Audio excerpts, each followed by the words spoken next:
All right, well, let's get started. Welcome to Fearless. This is our 19th episode now since launching in January. And if you've been following us, we have some phenomenal guests, including today's guest, Brynne Tillman. Brynne is so good, actually, that I've contracted her firm to help me with my value proposition and my branding. And she and her team are doing a phenomenal job.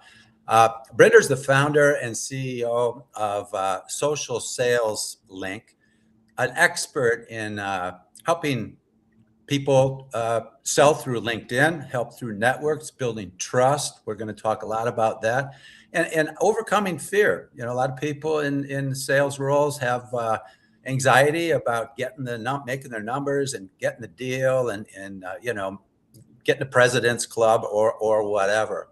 Brynne's also a co-host, if you will, of a podcast called Making Sales Social.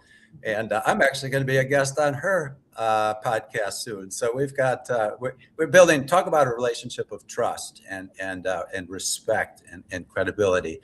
I'm super excited about this, and I have to tell you something else. Before this interview, I prepare carefully with all of my guests and do quite a bit of research. And in this case, I decided I'm going to pull up Brynne's AI twin through Fuel. Brynne and I are both Fuel instructors, and this is a production of Fuel. So I pulled up her twin.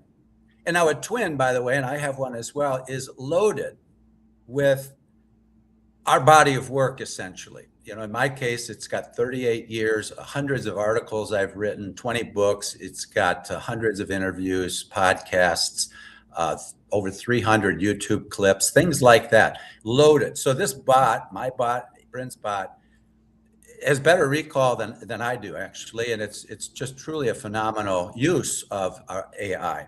And so preparing for this interview, I pulled up Brynne's AI twin. We call it a twin, basically. And I asked her a number of interview questions and tools and things like that. The answers were brilliant. So you could almost say I know what she's going to say when I ask her these questions today. But with that, making sales social. And Brynne, we're going to ask a lot more questions around that. But just what does that mean to you? Oh, that is the first question we ask all our guests on the podcast. And you are the first person, and we have over 500 episodes, to actually ask me that question. But making sales social to me is really about relationships. It's about bringing value. It's about having real conversations that are meaningful to both parties. When you think about a salesperson, traditionally, it's all about the pitch. It's all about, I want to sell them something. And when you make it social, it's now about, I want to learn about them. I'm curious. I want to have a conversation that's meaningful where both parties feel like it was a great use of their time. So that's really what it means to me. Yeah, and I think when you boil it right down to interpersonal skills, I love this ancient, if you will, teaching from Socrates, which was you have two ears and one mouth, use them proportionately. Essentially, listen twice as much as you speak or talk, and rather than pushing, maybe questions are a better approach. Pulling, I like to call it pulling versus pushing, and people know the difference right away, whether it's your kids that you're raising, or it's a team that you're leading, or it's a prospect that you're speaking with.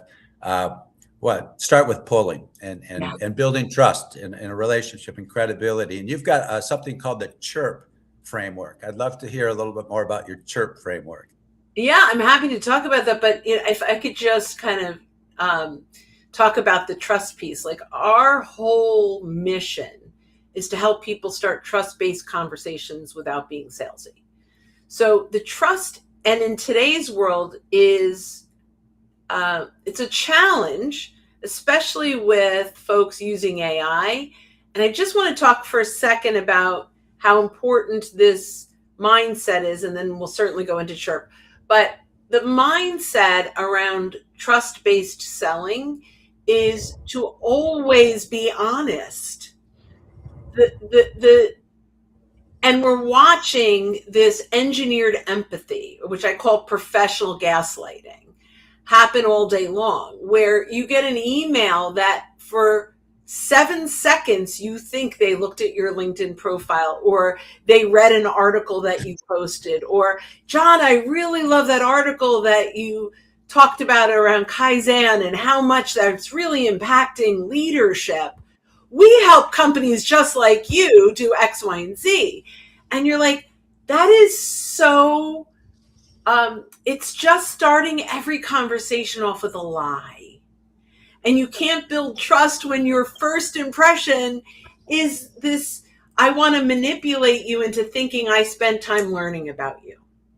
So that trust base is so critical. And as I'm teaching LinkedIn and social selling, this for me is the absolute foundation. Is if it's not true, don't say it. Even if you think it's going to help you make more sales. This isn't about manipulation anymore. It's about solving real problems with real human beings at real companies. And so we have to come at that. So I just wanted to kind of start with that perspective. Yeah, I relate to that so well, Brynne, because I'm getting pitched every single day. I mean, I don't even know how many pitches. And one of the tricks today is that I'm getting pitched by AI pitches, if you will. So somebody from somewhere in the world has loaded some of my work into AI. And so I'm getting emails that I know this person didn't write. And Right. about how they've read one of my books and they want to put me at some conference or things like that, and it's not real. But like to your point, it's pushy. I don't even know who this person is. I don't know their organization.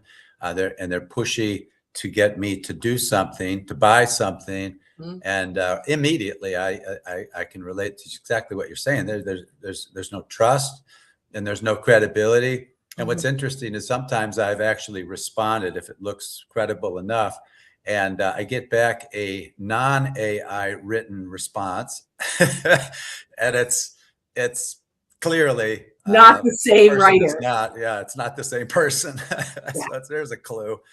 Yeah, so challenge is the C in Chirp, if I'm not mistaken. And so how do you uncover the challenge? What would your thoughts be on that? Yeah, so this is interesting, and I love talking about Chirp. Chirp is further down the sales process, right? Most of what I do is the very first conversation. We'll often say we get you to hello, right? Like that's with the right people at the right time. But Chirp is now we've got a hello. We are going to get on a call. And how do I not pitch on this first call? And often that first call, we are so excited that someone's willing to jump on a Zoom with us that we are just going to tell them all the things that we do. We're going to just share, how great we are. And we're going to talk about case studies. And we haven't earned the right to do that yet. And so if someone says, hey, John, I'm really interested in learning about you coming in and doing a keynote for our leadership team. You're like, excellent, there's an opportunity here. But you get on and now you just start talking about all the things you can talk to in that keynote and all the things that they're going to get out of that. And we don't even know what their goals are yet. Mm-hmm. Right? So we're pitching what we are assuming they want. We're pitching what we want to tell them, but we haven't really identified the reason they'd hire us in the first place. And so that's where Chirp comes in. And Chirp really came out of, I was taught and trained for years under BANT. And I don't know if you know BANT, but you go in and you have to figure out budget, authority, needs, and timing. Those are all discovery questions that will help me sell, not discovery questions that will help me solve. And this is where Chirp will come in, right? So instead of me saying, John, if I'm selling John's keynote, right? So I would say, hey, so what's your budget that you have for this keynote?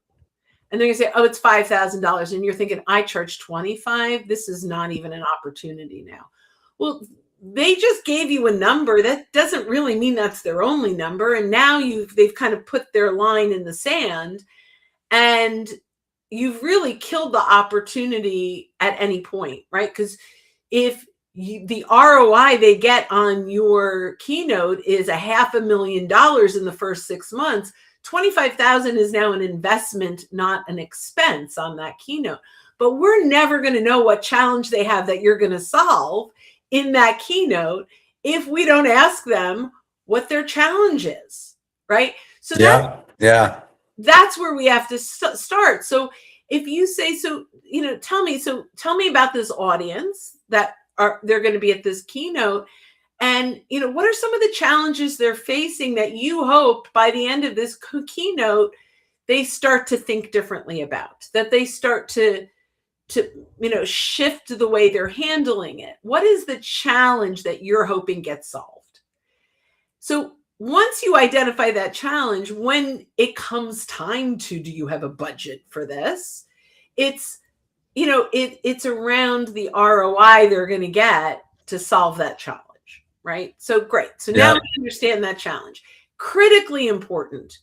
So, and by the way, I'm going to just back up for a second. The first question that you're going to say when you have this meeting is, so I'm really excited to have this conversation with you today. I kind of have the things that I'm hoping to share with you. What are you hoping you walk away with at the end of this call? We need to know at a big picture. They may say, look, I don't have any decision-making process. My only goal is to identify if I make the introduction to the person who's hiring the keynote. That's really important to know at the top of the call.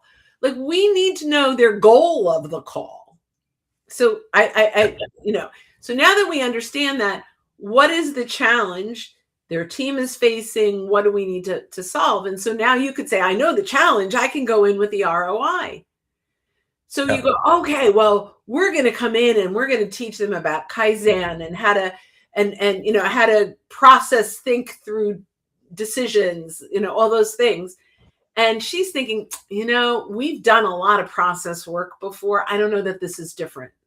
So before you tell them that, you have to say, so what are some of the things you've done in the past, whether it's training or other keynotes or other initiatives that you've actually implemented to solve that challenge in the past, but haven't worked? We need to know that so that we're not pitching the story that's exactly what they've done before, where you may have a differentiator, but the words you might say may sound like we've been there, done that. And so now I'm going to lose the opportunity because I never understood what history they've had in trying to solve this challenge. Yeah, I have a great example of that, Brynne. Yeah, please share. I'll quickly share. This goes back quite a few years, probably over 20 now, but it was a big client. They became a big client of mine. It was a meat processing company, making bratwurst and sausage and hot dogs, things like that. And they had a 400% employee turnover. I mean, people would start and leave their first day. Why? The conditions were tough. It was cold because of the meat processing. It was wet. It was smelly, some would say. And they just had this huge turnover. So prior, they did team building training. They felt like that we didn't have any teamwork. And so I get invited in by the head of human resources to meet with the CEO and the COO and her. And just what you said, I asked about the challenge without knowing the CHIRP method. I said, so tell me about this challenge and why you calling me. She had gone to one of my workshops and said, we got to bring this guy in to talk to us. So I said, and then what's your history? So what's the challenge? Well, we got 400% turnover. It's just, our most experienced people are training new people rather than actually doing their real, their job. So anyway, then the history was, I said, have you done any team building training before? Oh yeah, we did it like a year ago. I said, well, okay, how'd that work? They said, it didn't. And they were asking me for team building training. I said, well, I'm not sure that's the solution actually. So let's find out a little bit more. And then we got to impact, what's the impact of this? Well, it's costing us a ton of money. and it's just frustrating the heck out And of our that's our employees. I in chirp is what is Yeah, the exactly. That right. That's the impact and the risk. The R in chirp, and then what it led to was a priority, and the priority was not training, not team building training. I said you have a systemic problem, and team building training is like taking a shower and thinking you never have to take a shower again. Yep, I'm clean. I'm good. Yeah, No, right. actually, that's not the real solution. So fast forward, the real solution was entirely into the design of the workplace, the design of the incentives. That I'm a new person coming into a department of 40 people with no teammate, no team help. I'm not aware of the environment up front that I'm coming into, and there's no pay for skill, which keeps me there to learn more skills. Long story short, well, first I said, unless you're willing to make some systemic changes, I'm not going to be able to help you. I'm not the person. And they didn't know what I meant. I walked away from the deal, said, it's just what you're asking me for is not going to work. And rather than fail, which costs credibility, to use your words, and trust, I walked away, but I left the CEO with an article of a competitor company that was really doing it right, systemically and culturally, and just left it with him. I said, this might be something you read that explains exactly what I'm talking about and what my value proposition is. And a couple of days later, he called me personally and he said, I need you to come back in here and talk to us. I'm willing to do whatever you tell me. Yeah. And so it became a priority, the P in chirp. And I worked with this company for about a year. So it wasn't just a quick fix training. It was working in redesigning the onboarding process and the whole team building and bringing people into a team of 8 people, not 40, and having incentives to stay and to grow and to cross train and things like that. Great. It actually led to one of my books called Get a Real Life. And anyway, it was that turnover went within a year from 400% to 40. That's now, great. 40% turnover still sounds like a huge number, right? Not but in that industry, yeah. that industry, it was benchmark. So it was game changing and sustainable. But it was, without even knowing it, I was using your chirp framework. I love it. So if I can clarify just so chirp, just its challenge, history, impact on the business today, risk of no change. So that for me, when people are talking about risk, so I've had a lot of folks say, what's the difference between impact and risk? Well, impact is how is it impacting you today? Risk is what happens if you don't change. And then how is this a priority? Because sometimes we'll go in and we'll hear a big challenge that we can talk to, but then they're like, yeah, but we have 7 other priorities, 7 other challenge priorities. This is low on the list. And you need to know how important it is to them to solve that problem in order really to give them a solution that's worth investing in today. Oh, absolutely. And, we've talked about this. In fact, I had a conversation with your AI twin about this very thing. And I use the acronym CODN in my work, which is cost of doing nothing. And another tool I use is the FMEA, the failure modes and effect analysis, which is essentially saying what could go wrong and how serious is that? What's the risk? And what could we do to make sure it doesn't go wrong? But I do the FMEA not just once on the changes we intend to make. What's the risk of making these changes? But I'll get a team to say, what are the risks of not making the changes? And 9 times out of probably 99 times out of 100, the risk of not changing is higher than the risk of changing. So it's a way to win support and gain commitment from senior executives who have the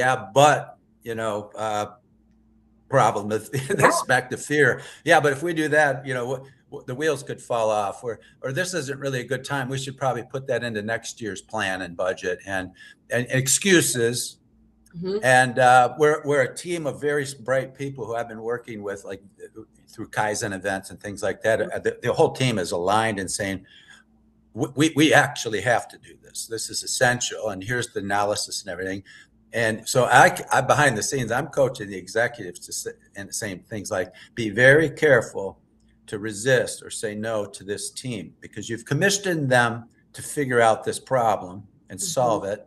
And they have, and they're aligned, and they're very bright, and they've got facts and data and analysis. And you're going to say, no, we're not going to do that. That's not wise leadership. So, but speaking of leadership now, and back to the whole theme of fearlessness and fearless and moving through fear. I mean, you started a company. You grew up with a traditional sales kind of background, pitch, make your numbers, and your intuition.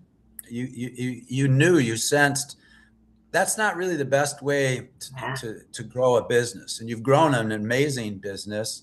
So talk to me just a little bit about some of the doubts that you had, the temptations maybe to go back to the old way, because I've experienced those. Yeah, and how you got through it.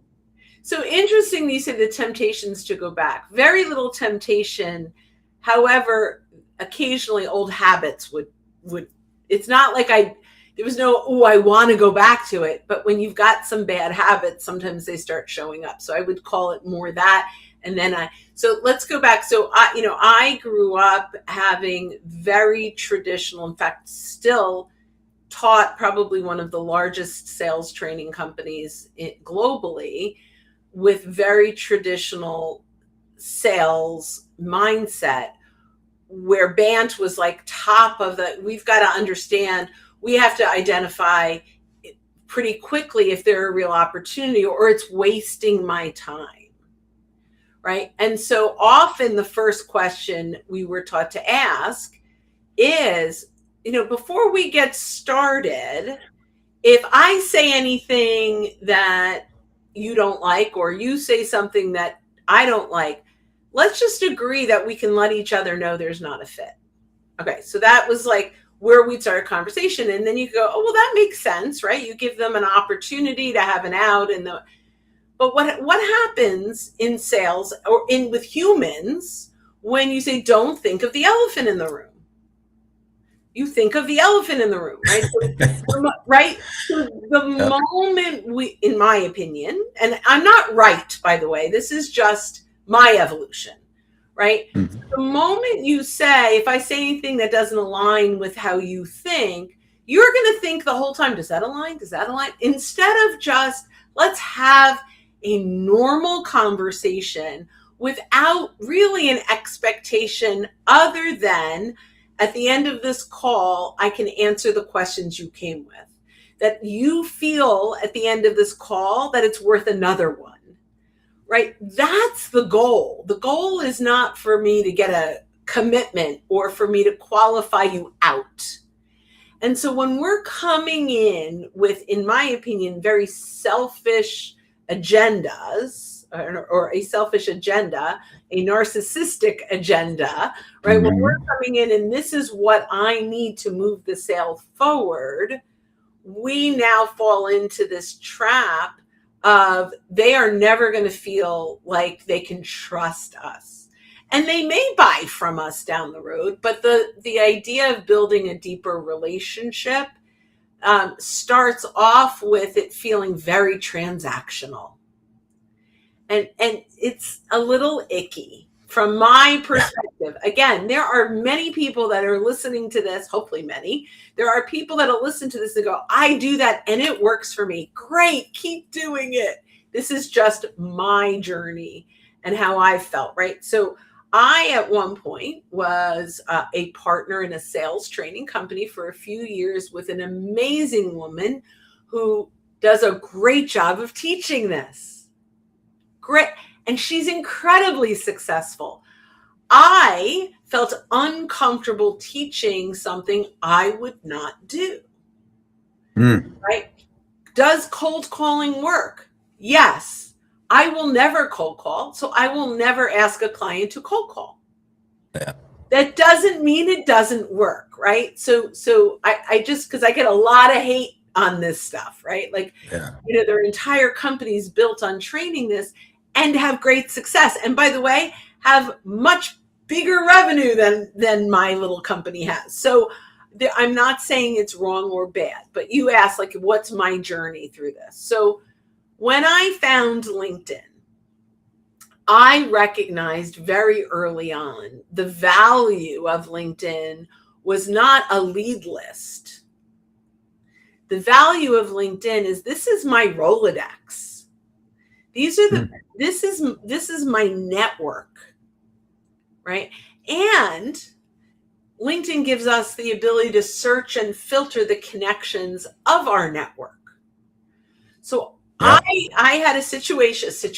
I had an experience in 1992 working for Dun & Bradstreet, and I was at an inbound call center, then an outbound call center, and I was sitting across, then made it to the field, and I'm sitting across a client staring at his overflowing Rolodex. And I'm thinking, I don't want to go back to the office and cold call, but I need new opportunities. And I thought, man, if I could get my hands on that for 20 minutes, I could identify who he knew that I wanted to meet, have a conversation, and potentially get some warm introductions. So when I saw LinkedIn 2 decades later, I went, they built this for me. I can now search and filter my connections. So my happy clients, I can say, hey, John, here are the 12 people that you know that I'd love a conversation with. You know, who of these folks, knowing what I do, could you introduce me to? And you say, of those 12, I know 6 of them pretty well, 4 of them very well. And these 2, I talk to every couple of months. Great. So now I might say, because I don't want to put all the work on you, my client.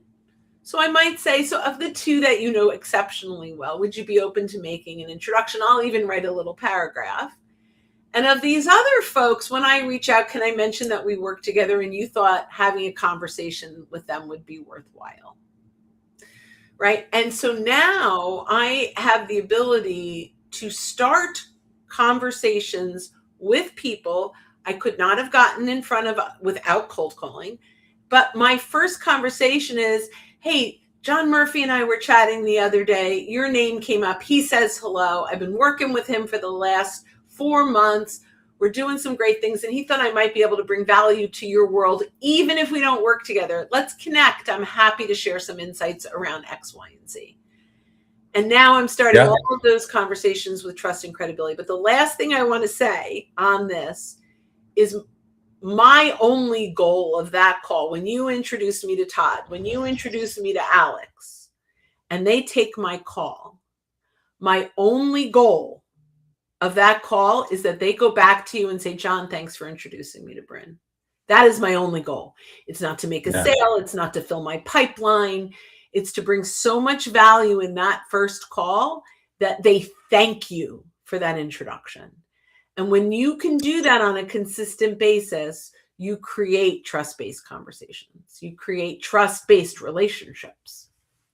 Absolutely. In fact, that's how I met Fuel. I actually, Mac Anderson, who I've written a couple of books for and with, I should say. Actually, I've written 8 books for his company at the time. He's retired now from the publishing business. But Mac, Todd and Alex were looking for bringing in faculty members for Fuel, and they talked to Mac, who's got a massive network, as you can imagine, and he said, "You gotta reach out to this Murphy guy. He might have something to offer."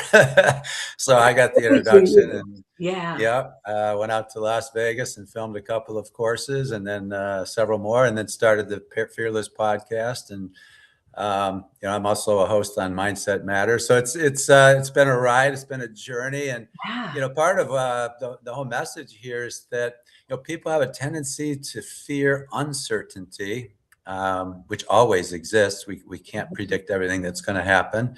So you have a choice to make. Do I put the brakes on and stop and get, paralyzed almost to be more adventuresome, more curious, more open to change and prosperity? Or do I just, play it safe? And that's sometimes what I mean by the temptation. In my, in my line of work, I started actually next week will be 38 years, June 9th.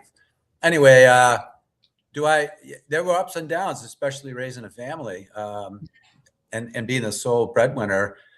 Temptations to go back to the secure salary. I left an executive position to do this. But like you, my intuition always said, no, this is what you're meant to be doing. This is your calling. This is the way you can help a whole lot of people. So stay the course, essentially. And so that's my story in a I love nutshell. that. But Brynne, yeah, and I think one of the closing messages I'd like to hear you just comment on is the whole idea of detach and attach. Your Yeah. simple shift.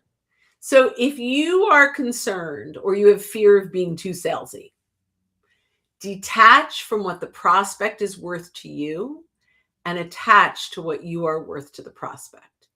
When you make that mindset shift and you're really coming in to help solve a problem, you're not going to come off as salesy. And so that's really like that bottom line. So the fear of being salesy is the topic of today. If you can own that and live that, I'll say it one more time, detach from what the prospect is worth to you and attach to what you are worth to the prospect, you will earn the right to the conversation and the business when the time is right.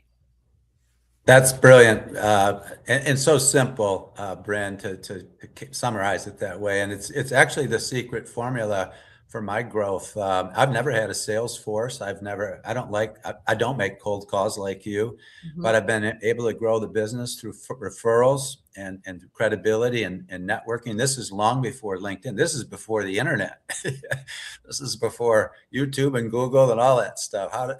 But it was like you said, it was people, it was relationships, it was social, if you will, and networking. So, Brynne, thank you so much for joining me. I'm looking forward to being on your podcast soon. Yeah. But how can people reach you? And is there any final comments you want to make? Yeah. So I'm on LinkedIn. So Brynne Tillman, but the best thing from my perspective is if you've got questions, try Brynne.ai. It's BRYNNE.ai for free for 7 days and go in and have some fun and no credit card required. Just go in and play with it. Absolutely. I mean, seriously, I can't say I was on Brynne's AI twin this morning for probably an hour, and just such an amazing tool, really, to support Brynne, to support me. It's just a way for people to have more access to our body of work. It's truly amazing. So check out Fuel, myfuel.io. Check out Brynne's twin and her courses. You can check out my own. And I urge you to like and share these videos with your network, because our whole mission at Fearless is to help people dealing and struggling with uncertainty, adversity, anything that's just getting in the way of their growth and their prosperity and progress. So please like and share what you've got. Next week on Fearless, we've got Dan Barczewski. Dan and I go back over 40 years, if you can believe that. He's the founder and CEO and now chairman of a company called Axios Recruitment.